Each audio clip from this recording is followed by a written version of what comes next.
Hello learners. शिक्षा का सार्वभौमिकरण एक अंतर्राष्ट्रीय स्तर पर एक प्रयास है। पूरा विश्व शिक्षा का सार्वभौमिकरण करने की ओर दिशा में आगे बढ़ रहा है। भारत में भी यह प्रयास सर्व शिक्षा अभियान के द्वारा किया जा रहा है। हमारे देश में दो प्रमुख उपकरण के रूप में शिक्षा का सार्वभौमिक को स्थापित करने के लिए दो प्रमुख उपकरण हैं। एक है सर्व शिक्षा अभियान की योजना और दूसरा है शिक्षा का अधिकार अधिनियम 2009। इन दोनों के बीच में एक अनुकूलीकरण पर चर्चा करने के लिए हमारे बीच उपस्थित हैं डॉक्टर आशीष श्रीवास्तव जी।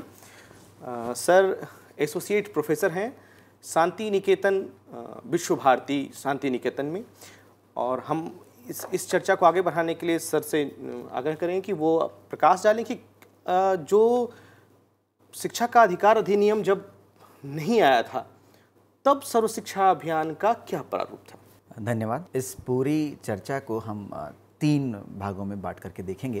पहला जो भाग है वो ये होगा कि सर्व शिक्षा अभियान का प्रारूप शिक्षा का अधिकार अधिनियम आने से पूर्व क्या था, शिक्षा का अधिकार अधिनियम आने के पश्चात सर्व शिक्षा अभियान ने कैसे उसके साथ तालमेल बिठाया, और फिर सर्व शिक्षा अभियान ने शिक्षा का अधिकार अधिनियम के साथ अनुकूलीकरण करते हुए कैसे अपने आप को फिर से व्यवस्थापित किया।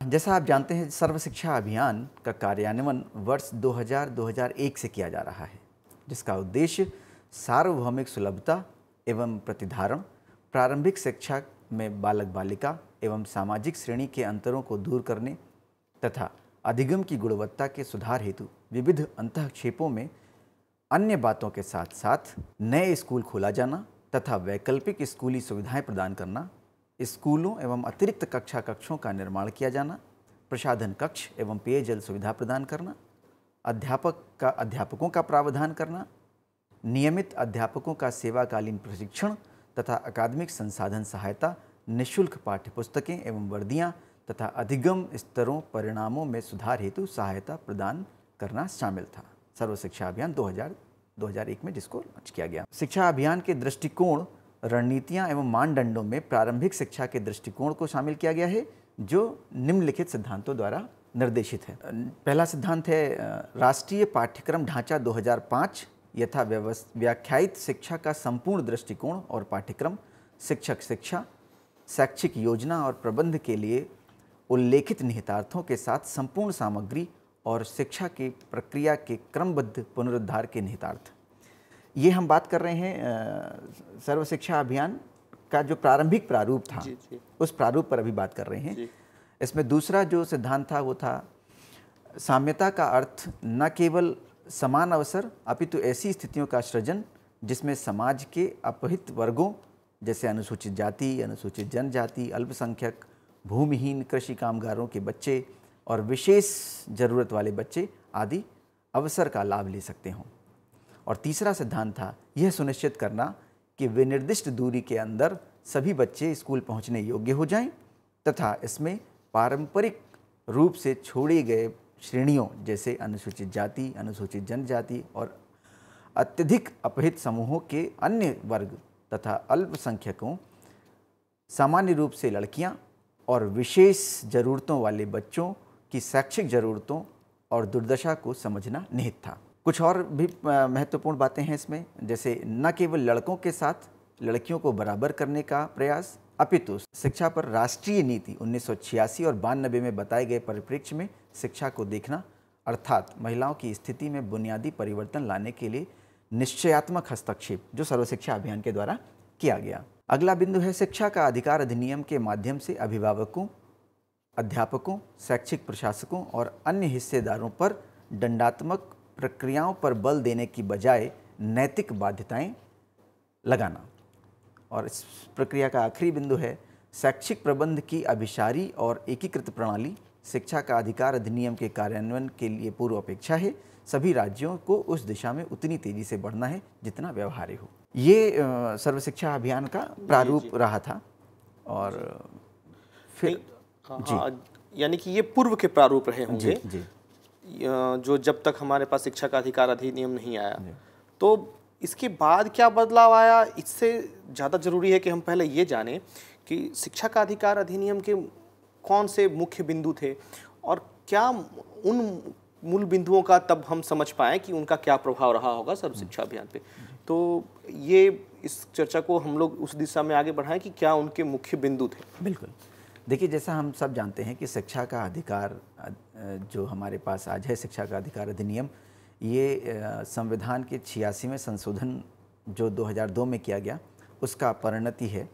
और ये अधिनियम 2002 के उस संशोधन के बाद हमारे हाथ में 2009 में आया, जिसको 2010 में अधिसूचित किया गया। ये जो शिक्षा का अधिकार अधिनियम है, इस अधिनियम को अगर आप पूरे अधिनियम को एक समेकित रूप से इसका विश्लेषण करें तो इस विश्लेषण में हम ये देखते हैं कि मोटा मोटा 10 बड़े बिंदु उभर करके आते हैं पूरे शिक्षा के अधिकार अधिनियम में, जिसमें से सबसे पहला जो बिंदु कहा जाएगा वही कहा जाएगा कि ये जो शिक्षा का अधिकार अधिनियम है ये शिक्षा को मुफ्त बनाती है। ये शिक्षा को मुफ्त बनाती है। यहाँ मुफ्त का मतलब है कि वो सिर्फ विद्यालय जो अधिसूचित करेगा फीस, वही फीस ले सकता है, बाकी और कोई भी प्रभार और कोई भी खर्चे के कारण बच्चे का एडमिशन जो है, प्रवेश जो है वो प्रतिबंधित ना हो पाए।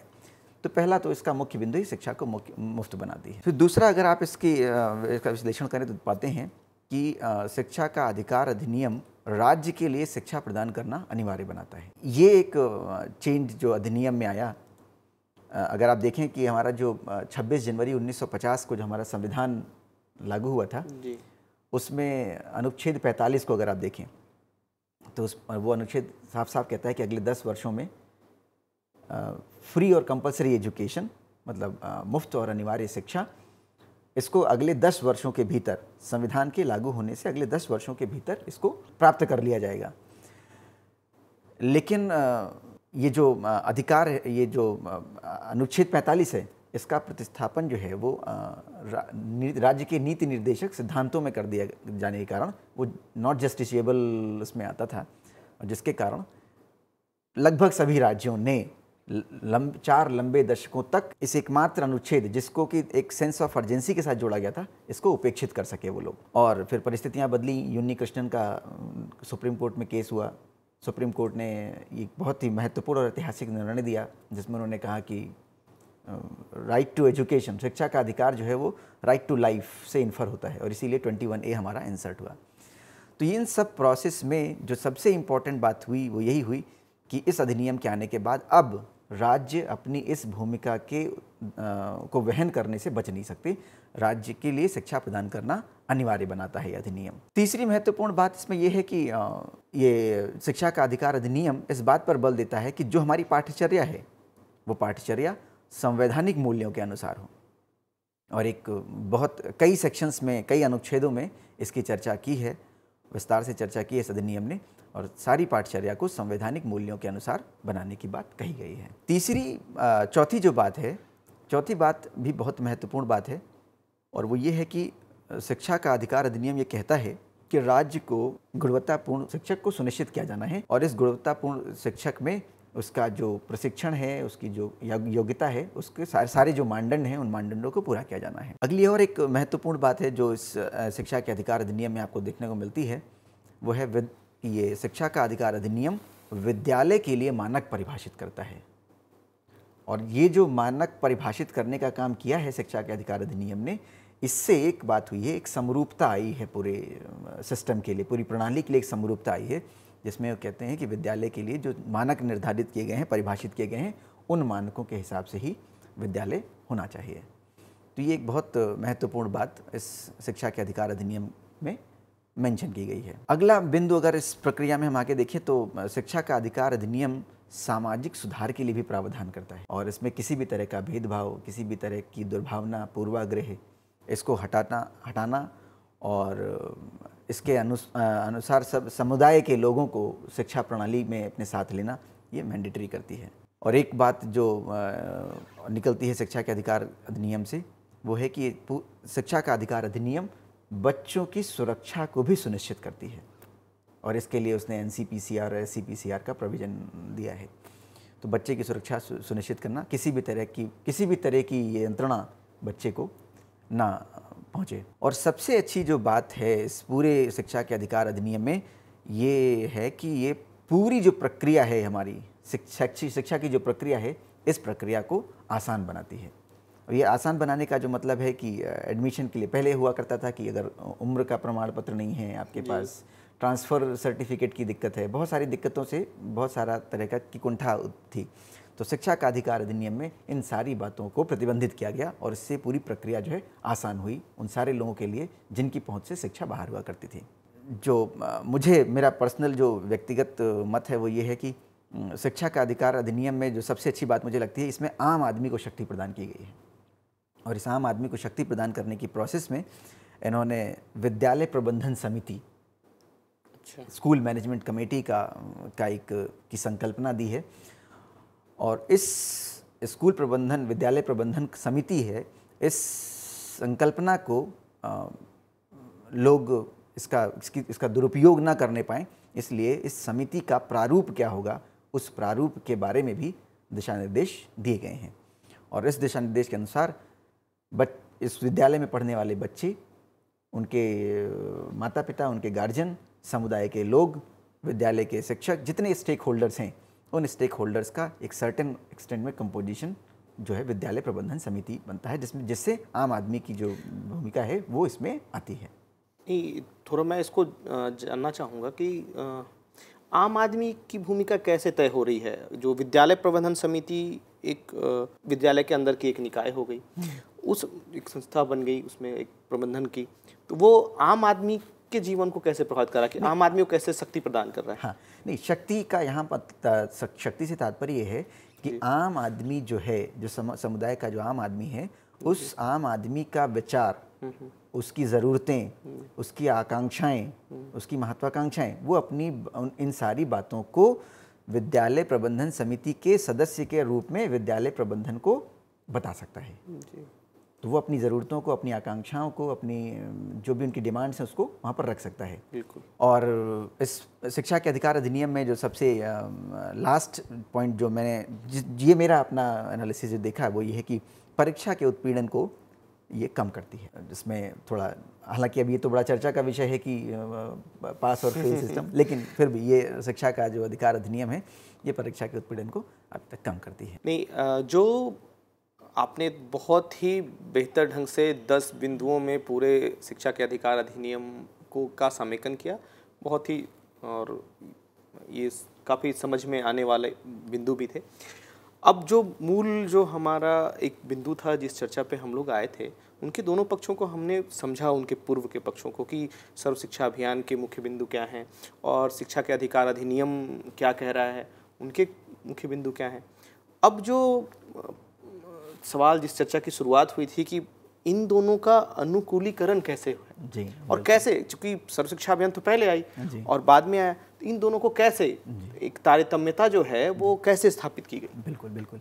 देखिए, जैसे हमने चर्चा के पहले भाग में कहा कि सर्व शिक्षा अभियान जब 2001 में जब ये सर्व शिक्षा अभियान आया, उसका जो प्रारूप था क्या था, तो मोटा मोटा अगर आप देखें तो बहुत सारे काम जो शिक्षा के अधिकार में किए बताए गए, वो सारे काम सर्व शिक्षा अभियान पहले से कर रहा था। लेकिन वो जो अधिकार था, अधिकार की जो फ्रेमवर्क था, जो संरचना थी, उसमें नहीं था। वो शिक्षा का जब अधिकार आया, शिक्षा के अधिकार में अब चूँकि ये जस्टिसिएबल था और इसमें न्याय के मंदिर में जाने की पूरी संभावना थी, तो सर्व शिक्षा अभियान ने अपना जो अभियान था, अपना जो विजन और मिशन था, उस विजन और मिशन को शिक्षा के अधिकार अधिनियम के साथ उसका समन्वयन किया, उसका अनुकूलन किया। और इस प्रक्रिया में अगर आप देखें तो मार्च 2011 में मानव संसाधन विकास मंत्रालय ने एक दस्तावेज प्रकाशित किया है। बड़ा ही सुंदर दस्तावेज है वो, और वो पूरा दस्तावेज इसी बात को सिद्ध करता है कि सर्व शिक्षा अभियान के जो अवयव हैं, जो घटक हैं, वो अवयव किसी भी तरह से शिक्षा के अधिकार अधिनियम से बाहर ना जाने पाएं। सर्व शिक्षा अभियान बच्चों के लिए मुफ्त और अनिवार्य शिक्षा का अधिकार अधिनियम 2009 पर आधारित कार्यान्वयन के लिए रूपरेखा नामक दस्तावेज जो मानव संसाधन विकास मंत्रालय ने 2011 में प्रकाशित किया है। ये जो पूरा दस्तावेज है हमारा मानव संसाधन विकास मंत्रालय का, ये इस दस्तावेज में कुल 9 अध्याय हैं। और इन 9 अध्यायों में अगर आप ध्यान से देखें तो हर अध्याय में, लगभग हर अध्याय में, 9वें को छोड़कर लगभग हर अध्याय में शिक्षा के अधिनियम के साथ इसका अनुकूलीकरण करते हुए इसके कार्यान्वयन की योजना विस्तार पूर्वक नियोजित की गई है। अच्छा, ये तो हमको समझ में आता है कि सर्व शिक्षा अभियान जो है, ये जो भी हमारी प्रक्रिया है, इस प्रक्रिया को क्षेत्र में उसका इम्प्लीकेशन जो है, उसका इम्प्लीमेंटेशन जो है वो सर्व शिक्षा अभियान कर रहा है। बिल्कुल। अब ये जो इम्प्लीमेंटेशन है, ये इस इम्प्लीमेंटेशन को राइट टू एजुकेशन एक्ट यानी शिक्षा का अधिकार अधिनियम, उसके फ्रेमवर्क से बाहर नहीं जाना है, उसमें ही रहना है। तो ये जो 9 अध्याय हैं, ये 9 अध्याय इस अनुकूलन को पूरी तरह से दिखाते हैं, प्रदर्शित करते हैं। इस में जो 9वां अध्याय है वो थोड़ा सा शिक्षा के अधिकार अधिनियम के बाहर है, इसलिए हम इसको यहाँ पर नहीं, इसमें हमने सिर्फ 8 अध्यायों की चर्चा की है। और ये जो पहला अध्याय है, पहला अध्याय जो है उसको परिचय कहा गया है, और इस परिचय के अध्याय से ही पूरा फलसफा जो है हमको समझ में आ जाता है कि कैसे सर्व शिक्षा अभियान ने अपना अनुकूलन किया है शिक्षा के अधिकार अधिनियम के फ्रेमवर्क की संरचना में। तो पहली बात इस अध्याय में सर्व शिक्षा अभियान कहता है अधिकार आधारित ढांचा की ओर, यानी जो उनका पूरा फ्रेमवर्क है, जो ढांचा है पूरा, वो अधिकार आधारित होगा। तो ये यहीं से इनका जो फलसफा है वो समझ में आने लगता है। दूसरा, इस चैप्टर की जो दूसरी बात है वो कहता है कि वर्तमान संदर्भ, यानी जो अभी संदर्भ है उस संदर्भ में क्या है और अधिकार आधारित ढांचा कैसे तैयार होगा। फिर इसने इस अध्याय में, इस डॉक्यूमेंट के इस अध्याय में शिक्षा का अधिकार अधिनियम की मुख्य विशेषताएं, और ये विशेषताएं मोटी मोटी वही हैं जो मैंने पिछले इस चर्चा के दूसरे भाग में आपसे डिस्कशन किया था। तो उस विशेषताओं को ध्यान में रखते हुए ये पूरा का पूरा अभिलेख तैयार किया गया है। फिर इसमें बाल अधिकारों की चर्चा की गई और अधिकार के परिप्रेक्ष्य को भी समझने की कोशिश की गई है। तो इससे भी ये बात समझ में आती है कि अनुकूलन जो है सर्व शिक्षा अभियान ने बहुत ही बेहतर तरीके से किया है। और फिर पहले ही अध्याय में शिक्षा का अधिकार की कार्यान्वयन योजना, इस पूरी योजना का को इस अभिलेख में प्रकाशित किया गया है। और फिर सर्व शिक्षा अभियान का उन्नतीकरण कार्यान्वयन के लिए संशोधित रूपरेखा, यानी सर्व शिक्षा अभियान जो 2001 से जो चला आ रहा था 2009 तक, उसमें संशोधन करते हुए शिक्षा के अधिकार अधिनियम का जो संरचना है उसमें ही ये अपने को समेट रहे हैं। इस रिपोर्ट को, इस अभिलेख को अगर हम देखें तो अध्याय 2 जो है वो अध्याय 2 सभी बच्चे स्कूल में, नाम इसका दिया गया है सभी बच्चे स्कूल में, एजुकेशन फॉर ऑल, सभी बच्चे स्कूल में।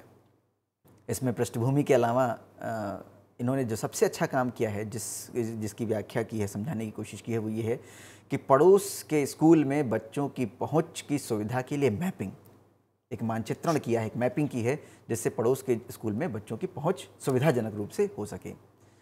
दूसरी बात, सामाजिक पहुंच कैसे हो, इसका भी इस चर्चा इस पूरे फ्रेमवर्क में किया गया है। वैकल्पिक स्कूलिंग सुविधाओं का उन्नयन, सर्व शिक्षा अभियान के तहत सर्वव्यापी पहुंच प्रावधान को सक्षम बनाना, सर्वव्यापी पहुंच के लिए प्रणालीगत मुद्दों पर संबोधन, सर्वव्यापी पहुंच के लिए हस्तक्षेप। तो ये जो अध्याय 2 है इस डॉक्यूमेंट का, जिसको शिक्षा के अधिकार अधिनियम के फ्रेम में ही इसको पूरा लिखा गया है, उसका चैप्टर 2 इस तरह से डेडिकेटेड है। इसका अध्याय 3 अगर हम देखें तो ये अध्याय 3 से भी काफ़ी कुछ बात समझ में आती है। और अध्याय 3 है प्राथमिक शिक्षा में साम्यता के मुद्दे पर संबोधन। और इसमें, इस अध्याय में संदर्भ के अलावा जो बड़ी बड़ी बातें हैं वो ये है कि शिक्षा का अधिकार, साम्यता और सामाजिक समावेश, सोशल इंक्लूजन, इन तीनों बातों में कैसे संबंध स्थापित किया जाए, कैसे तारतम्यता स्थापित की जाए, इस पर इन्होंने डॉक्यूमेंट में चर्चा की है। और इससे बात समझ में आती है कि सर्व शिक्षा अभियान का अनुकूलन बहुत ही बेहतर तरीके से शिक्षा के अधिकार अधिनियम के साथ किया गया है। सिर्फ इतना ही नहीं, इसमें इसी अध्याय में आगे इसके उपागम, कैसे इसको प्राप्त किया जाए, इसके उपागम पर चर्चा की गई है। लड़कियों की शिक्षा, बालिकाएं, उनका एक्सेस और उनका रिटेंशन जी, उनकी पहुंच और उनका ठहराव, उनका पर बात की गई है। लैंगिक साम्यता और गुणवत्ता पर भी इस पर बात की गई है। और भारत के संदर्भ में और शिक्षा के अधिकार अधिनियम के संदर्भ में ये बात बहुत ही सुंदर तरीके से यहाँ पर ली गई है। लड़कियों के लिए विशेष योजनाओं पर बल दिया गया है। अल्पसंख्यक समुदायों से बच्चों का समावेश कैसे किया जाए, इस पर चर्चा की गई है। मुख्य धारा के हस्तक्षेपों को पोषित करने के लिए अभिनव गतिविधियां तथा समावेशन को बढ़ावा देने के लिए बात कही गई है। लैंगिक और सामाजिक समानता के लिए सर्व शिक्षा अभियान के हस्तक्षेप क्या हैं, उस पर चर्चा की गई है। लैंगिक और सामाजिक समावेशन की मॉनिटरिंग के लिए, निगरानी के लिए क्या प्रावधान है, वो प्रावधानों की चर्चा की गई है। विशेष आवश्यकताओं वाले बच्चों की शिक्षा पर चर्चा की गई है। लैंगिक और सामाजिक समावेश के लिए समर्थन पर चर्चा की गई है। तो अगर अध्याय 1, अध्याय 2 और अध्याय 3 देखें तो सर्व शिक्षा अभियान ने अपना जो पिछला जो उनका फ्रेमवर्क था, जो संरचना थी, उस संरचना को बहुत ही बेहतर तरीके से शिक्षा के अधिकार अधिनियम के अनुरूप अनुकूलन करने में सफल रही। अध्याय 4 अगर हम इसका देखें तो ये बहुत ही सुंदर अध्याय है और अध्याय 4 समान गुणवत्ता वाली प्राथमिक शिक्षा पर लिखा गया है। और इसमें कक्षा का दृष्टिकोण, और कक्षा का दृष्टिकोण की जब ये बात कर रहे हैं तो इसमें शिक्षा के अधिकार का जो अधिनियम है, उसकी जो उसमें जो सजेशंस हैं, सलाह हैं, उन सलाह के तहत ही कक्षा का दृष्टिकोण की बात की गई है। इसमें कुछ और भी अच्छी अच्छी बातें की गई हैं। प्रारंभिक शिक्षा में गुणवत्ता संबंधी चिंताएं क्या हैं, उन चिंताओं पर भी बात की गई है। तो ये फ्रेमवर्क में है, लेकिन फ्रेमवर्क के अलावा भी एक ब्रॉडर पर्सपेक्टिव जो एक है, उस पर्सपेक्टिव को भी उन्होंने छोड़ा नहीं रखा है। गुणवत्ता शिक्षा के मुख्य घटक क्या हों, उन घटकों पर चर्चा की है। गुणवत्ता शिक्षा के घटक को सक्षम कैसे बनाया जाए, उस पर चर्चा की गई है। और गुणवत्ता शिक्षा के अन्य जो सक्षम अवयव हैं, उन अवयवों को शिक्षा के अधिकार अधिनियम के तहत कैसे समावेशित किया जाए, उस पर भी चर्चा इस अध्याय में की गई है। अध्याय 5 अगर हम देखें तो ये अध्याय बहुत ही साफ तरीके से प्रदर्शित करता है कि कैसे शिक्षा के अधिकार अधिनियम के साथ सर्व शिक्षा अभियान ने अनुकूलन स्थापित किया है। अध्याय 5 समुदाय और सिविल सोसाइटी की भूमिका और सहभागिता पर आधारित है, जिसमें जो पृष्ठभूमि है, पिछला बैकग्राउंड, उसके अलावा उन्होंने जो बड़ी बड़ी बातें इसमें जो अच्छी बातें कही हैं वो ये है कि सिविल सोसाइटी के संगठनों की भूमिका क्या हो और उनके जुड़ाव की प्रकृति क्या हो। और जब ये संगठनों की भूमिका और उनके जुड़ाव की प्रकृति की बात करते हैं तो शिक्षा के अधिकार के जो अधिनियम है, उन अधिनियम के बाहर या उन अधिनियम को कहीं भी फ्लाउट ना करें, ऐसा ध्यान में रखा गया है। साझेदारी के संभावित क्षेत्र क्या हों, इस पर भी चर्चा की गई है। सिविल सोसाइटी और समुदाय की जो साझेदारी है उनके साथ, उसके संभावित क्षेत्र क्या हैं, क्या हों, उस पर भी चर्चा की गई है।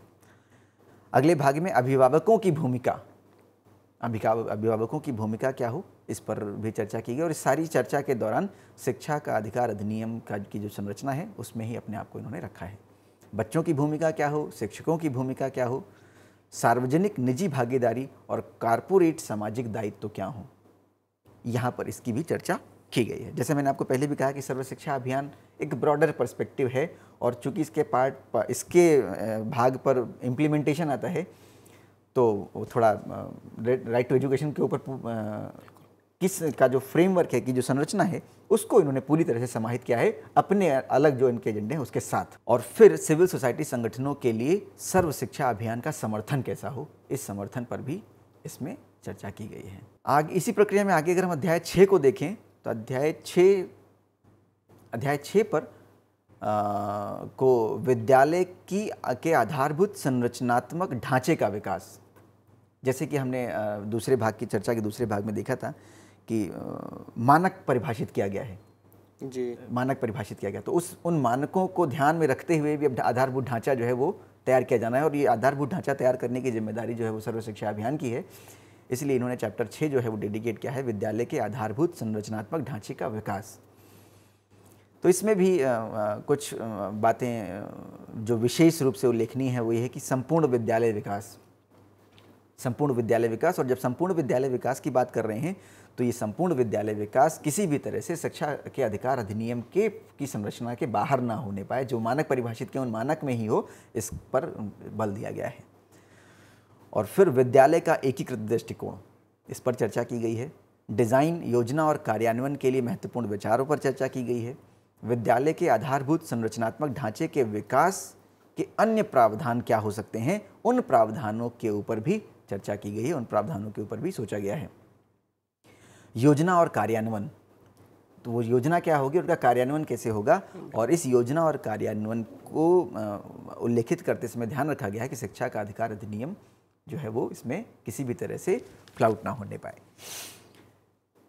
फिर इसमें एक जो जो जो हमने चर्चा के दूसरे भाग में बात करी थी कि आम आदमी की शक्ति को बढ़ाता है ना, वो बात बहुत सुंदर तरीके से यहाँ पर लेकर के आए हैं और ये कहते हैं कि भवन निर्माण के लिए विद्यालय प्रबंधन समिति की क्षमता निर्माण का विकास। तो उसकी क्षमता निर्माण, यहाँ कैपेसिटी बिल्डिंग की बात कर रहे हैं। तो आम आदमी की शक्ति, कैपेसिटी बिल्डिंग किसी स्कूल का नहीं है, विद्यालय प्रबंधन समिति की बात हो रही है। और वो समिति जिसमें बड़ी भूमिका जो है वो समुदाय की है, आम लोगों की है। विद्यालय के आधारभूत संरचनात्मक ढांचे के विकास के लिए आवंटन, कैसे हम उसका आवंटन करेंगे उसकी बात इसमें की है। इकाई लागत की बात इस अध्याय में की गई है। कार्यान्वयन के लिए तकनीकी सहायता क्या हो, उस तकनीकी सहायता पर बात की गई है। विद्यालयी बुनियादी सुविधा के लिए सर्व शिक्षा अभियान का समर्थन क्या होगा, इस बात पर इसमें विस्तार से चर्चा की गई है। अगला जो अध्याय है वो बहुत महत्वपूर्ण है और इस अध्याय के माध्यम से आप ये देखेंगे कि शिक्षा के अधिकार अधिनियम को कितने सुंदर तरह से इन्होंने समावेशित किया है, कि कितने सुंदर तरीके से अनुकूलन किया है। ये जो अध्याय 7 है, ये अध्याय 7 प्रबंधन और निगरानी के विषय में है। प्रबंधन और निगरानी, इसमें प्रबंधन का जो स्वरूप है उस प्रबंधन के स्वरूप पर चर्चा की गई है। फिर राष्ट्रीय स्तर में विभागीय और सर्व शिक्षा अभियान की जो संरचना है उसका एकीकरण कैसे हो, उस पर बात की गई है। स्थानीय प्राधिकरण क्या हों, कैसे हों और उनका स्वरूप क्या होगा, उसकी चर्चा की गई है। स्कूल प्रबंधन समिति पर चर्चा की गई है। स्कूल प्रबंधन समिति, जैसा आप जानते हैं कि राष्ट्रीय शिक्षा का अधिकार अधिनियम जो है उस अधिनियम में इसके ऊपर कितना बल दिया गया है। निगरानी कैसे होगी, निगरानी कितने स्तर पर होगी, इस पर बल दिया गया है। ब्लॉक और क्लस्टर कार्यकर्ताओं द्वारा स्कूल का पर्यवेक्षण कैसे होगा, जिला स्तर पर, डायस के माध्यम से, राज्य स्तर पर, राष्ट्रीय स्तर पर, ये सारी जो निगरानियाँ हैं इतने स्तरों पर ये कैसे होंगी। और फिर जो एक सुंदर बात इसमें कही गई है वो ये है कि गुणवत्ता निगरानी उपकरण, अच्छा, ये भी बात इसमें इन्होंने कही है। और फिर शोध मूल्यांकन, निगरानी और पर्यवेक्षण के लिए वित्त पोषण, ये सारा काम करने के लिए जो वित्त पोषण है उसकी भी इसमें चर्चा की गई है। और इस सारी चर्चा में जो शिक्षा का अधिकार अधिनियम है उसकी संरचना के साथ बहुत सुंदर तरह से अनुकूलन किया गया है। अध्याय 8 अगर आप देखें तो इसमें शिक्षा निवारण और निगरानी के माध्यम से बाल अधिकारों का संरक्षण, इस पर चर्चा की गई है। जैसे मैंने कहा था कि बच्चे की सुरक्षा की जिम्मेदारी जो है वो भी राइट टू एजुकेशन शिक्षा के अधिकार अधिनियम में आती है। तो इस सुरक्षा को सुनिश्चित करने के लिए पूरा का पूरा एक चैप्टर इसमें इस दस्तावेज में डिवोटेड है। इसमें इन्होंने परिचय के अलावा जो महत्वपूर्ण बातें करी हैं वो की है कि शिक्षा के अधिकार अधिनियम के तहत शिकायत निवारण, शिकायत निवारण का मैकेनिज्म क्या हो, उसकी व्यवस्था कैसी है, उस पर इन्होंने चर्चा की है। फिर इन्होंने किसी भी तरह से कोई भी आदमी अपना जो फ्रेम है उसका उस फ्रेम से बाहर न जाने पाए, इसके लिए उन्होंने कहा है कि NCPCR क्या निगरानी कर सकता है, क्या मॉनिटर कर सकता है, उसका विषय क्षेत्र, उसका दायरा इन्होंने तय किया है। और NCPCR द्वारा निगरानी के सिद्धांत क्या होंगे, उन सिद्धांतों की चर्चा इसमें बहुत ही सुंदर तरीके से की गई है। तो ये इस पूरे जो 8 चैप्टर 9 चैप्टर भी है, लेकिन उसमें जो बातें हैं वो सर्व शिक्षा अभियान की हैं, शिक्षा के अधिकार अधिनियम के साथ ही हैं, लेकिन वो इस फ्रेम में नहीं आती थी, इसलिए उस चैप्टर को मैंने यहाँ पर छोड़ दिया है। नहीं, वो तो पक्ष आपने पहले भी रखा था। ये जो आपने बहुत अच्छे तरीके से ये समझाया कि भाई जो शिक्षा सर्व शिक्षा अभियान तो पहले से सभी के लिए शिक्षा की वकालत कर रहा था जी, लेकिन जब शिक्षा का अधिकार अधिनियम आ गया तो सभी के लिए शिक्षा के साथ 2 और शब्द जुड़ गए, एक अधिकार और दूसरी समानता। तो ये जो अधिकार और समानता एक जुड़ गई उसके साथ, तो एक व्यापकता के साथ हमारे सामने यह कार्यक्रम और आया और 2011 में एक और कहा जाए तो बहुत ही कॉम्प्रिहेंसिव प्रोग्राम के रूप में उभर करके आया।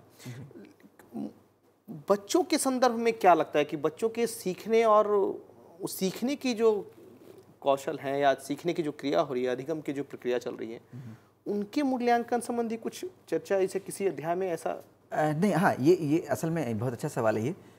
अगर आप देखें तो एक जगह इन्होंने मेंशन किया है कि गुणवत्तापूर्ण शिक्षा। बिल्कुल।